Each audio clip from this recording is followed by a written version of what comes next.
অনেকে আমার কাছে প্রশ্ন করে, ভাই আপনার এই চ্যানেলে 8 লাখের বেশি সাবস্ক্রাইবার, বাট আপনার ভিউজ হচ্ছে না কেন?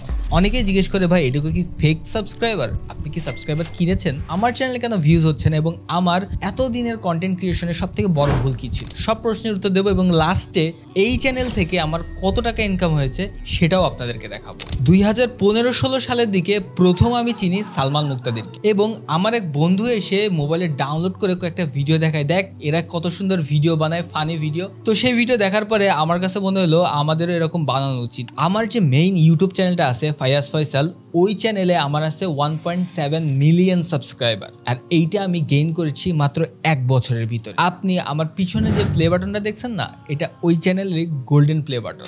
চলেন আমার 7 বছরের অভিজ্ঞতা থেকে আপনাকে কিছু ভালো পরামর্শ দিই যেটা আসলেই আপনার কাজে লাগবে। প্রথম জিনিস, আপনি আপনার পছন্দটা নির্ধারণ করুন, আপনার কোন জিনিসটা ভালো লাগে। কারণ আপনার যদি ভালো না লাগে তাহলে আপনি কিভাবে মানুষকে ভালো লাগাবেন সেই বিষয়টা। আমার বিজনেসের প্রতি খুবই আকর্ষণ আছে, আমি এখন পর্যন্ত অনেকগুলো বিজনেস করেছি। আমি মনে করলাম যে জিনিসগুলো আমি শিখি সেগুলো না আপনাদের সাথে শেয়ার করি, তাহলে হয়তোবা আপনাদের অনেক উপকার হবে। দাঁড়ান আপনাদেরকে কয়েকটা বই দেখাই। এই বইগুলো অনেক কমন বই যেগুলো বিজনেসের উপর লেখা থাকে, আর এই বইগুলো সব আমি নিজের টাকা দিয়ে কিনেছি এবং অলরেডি পড়তেছি যাতে আমি বিজনেস আরও ভালোভাবে শিখতে পারি। এছাড়া আরও তো অনেক ওয়ে আছে, আর আমার নিজেরও একটা ব্যবসা আছে, সেখান থেকে তো প্র্যাকটিক্যাল শিখতেছি। তো এই সবগুলো মিক্সড করে আমি চেষ্টা করছি একটা নতুন কন্টেন্ট তৈরি করার, যেটা আমার এক্সপিরিয়েন্স সেটা আপনাদের সাথে যাতে শেয়ার করতে পারি। সেকেন্ড যে টিপসটা আপনাকে দিব সেটা হলো আপনি প্ল্যাটফর্ম নির্ধারণ করুন। আপনি কি ইউটিউবের জন্য ভিডিও বানাবেন, আপনি যদি ফেসবুকের জন্য ভিডিও বানাবেন, আপনি কি টিকটকের জন্য বানাবেন, নাকি ইনস্টাগ্রামের জন্য বানাবেন? যেমন ধরেন আমরা 10 মিনিট টাইম আছে, আমি জাস্ট এন্টারটেনমেন্ট নিব, আমি টিকটকে যাব। টিকটকে বিভিন্ন র্যান্ডম জিনিস হচ্ছে, দেখে অনেক মজা পাওয়া যায়। আবার আমি ধরেন আমার ফ্রেন্ড সার্কেলরা কে কী করতেছে, আমার ফেভারিট কন্টেন্ট ক্রিয়েটর কী করতেছে দেখতে হলে আমি ফেসবুকে যাব। আর আমি অনেক ফোকাস একটা মুড নিয়ে কোনো কিছু একটা শিখতে হবে, তাহলে আমি অবশ্যই ইউটিউবে যাব। সেখানে ভালো ভালো কন্টেন্ট আছে, ভালো ভালো ক্রিয়েটর আছে এবং সেখান থেকে কিছু শেখা যায়। তো এই কারণে আপনাকে আগে ডিসাইড করতে হবে আপনি কার জন্য ভিডিও বানাবেন এবং কোন ধরনের ভিডিও বানাবেন। যেমন আমি একটা ছোট উদাহরণ দিই, আমার বন্ধু আকিব, ও ইউটিউবেও বানায়, ফেসবুকেও বানায়, টিকটকেও বানায়, বাট ও কিন্তু ফেসবুকে সব থেকে বেশি ফেমাস। থার্ড যে বিষয়টা আপনাকে মাথায় রাখতে হবে সেটা হলো নিয়মিত কন্টেন্ট তৈরি করতে হবে।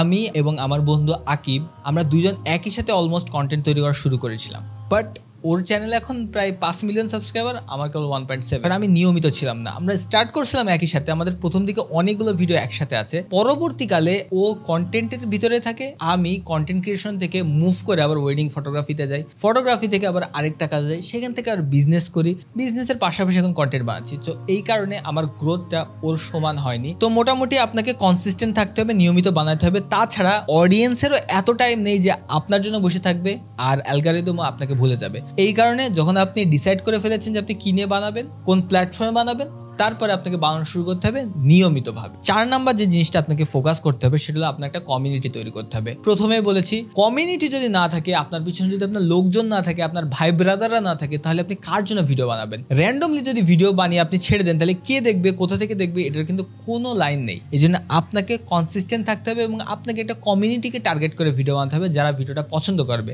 উদাহরণস্বরূপ বলা যায়, যারা ফুড ব্লগার আছে তারা কোন কমিউনিটিকে টার্গেট করে?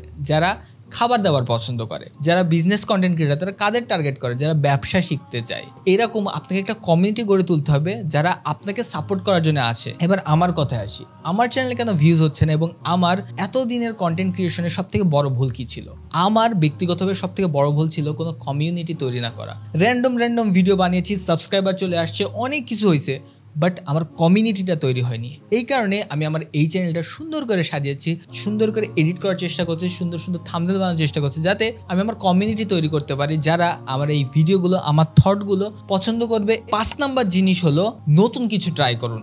আপনি যদি সবসময় একই কন্টেন্ট বানাতে থাকেন তাহলে কিন্তু আপনার কন্টেন্টের যে অডিয়েন্স আছে একটা টাইমের পরে চেঞ্জ হয়ে যাবে। তার মানে এই বলছি না যে আজকে ব্লগিং করুন, কালকে টিউটোরিয়াল বানান, পরের দিন আরেকটা জিনিস বানান, না।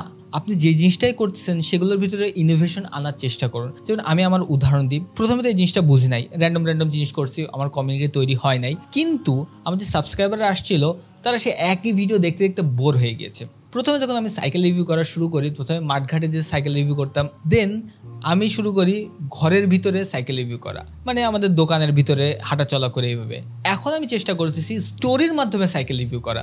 এই যে আমি চেঞ্জ করলাম, এই জিনিসটাই আপনাকে বলতে চাচ্ছি যে সবসময় একই প্যাটার্নে চলবে না, মাঝে মাঝে চেঞ্জ করুন। আর লাস্টলি একটা জিনিস করতে পারেন, যে জিনিসটা আপনার নিশের ভিতরে ট্রেন্ডিং চলতেছে সেই অনুযায়ী বানাতে পারেন। বাট পুরোপুরি ট্রেন্ডিং অনুযায়ী যদি ভিডিও বানান, ধরেন এখন IPL চলতেছে কিংবা এখন একটা অন্য কিছু চলতেছে, আপনি ওই রিলেটেড কন্টেন্ট বানালেন, আপনার চ্যানেল ওইদিকে বুম করে উঠে গেল, বাট নেক্সট কন্টেন্ট তো আপনি আবার আগের মতো বানাবেন, তখন আপনার অডিয়েন্স কিন্তু আর আপনার ভিডিও পছন্দ করবে না। তো এখন হয়তো ভিডিওতে ভিউজ হচ্ছে না, বাট আশা করি যদি আমি ধরে রাখতে পারি এবং আপনারা যদি চেষ্টা করতে থাকেন, তাহলে ইনশাল্লাহ বড় একজন ক্রিয়েটার হতে পারবো। এবং এই ভিডিওটা আবার শেয়ার দিয়ে বলবো, দেখো 5 বছর আগে আমি এই কথাগুলো বলেছিলাম। তো মোটামুটি আজকের এই ভিডিওটা ছিল এই পর্যন্ত। আপনাদেরকে বলেছিলাম আমার এই চ্যানেলের আর্নিং দেখাবো, তো চলেন আমরা স্ক্রিনে চলে যাই আর সেখানে গিয়ে আপনাদেরকে দেখাই যে আসলে আমি কত টাকা ইনকাম করেছি আমার এই ইউটিউব চ্যানেল থেকে। যদি টিকটক আর ফেসবুকে দেখে থাকেন তাহলে ইউটিউবে চলে আসেন, তাহলে বুঝতে পারবেন যে আমি কিসের কথা বলছি। তো চলেন আমরা স্ক্রিনে চলে যাই। তো আমরা যদি এখান থেকে লাইফ টাইমে চলে যাই, লাইফ টাইমে চলে আসলাম। 51 মিলিয়ন ভিউজ আমাকে দিয়েছে মাত্র $146। মানে বুঝতে পারতেছেন কন্টেন্ট ক্রিয়েশনের কী অবস্থা। আর এইখানে আমার সাবস্ক্রাইবার আসছে কিন্তু 8,43,300। আমি আমার চ্যানেলটা শুরু করছিলাম এই জায়গায় মার্চের 12 তারিখ 2018 সাল।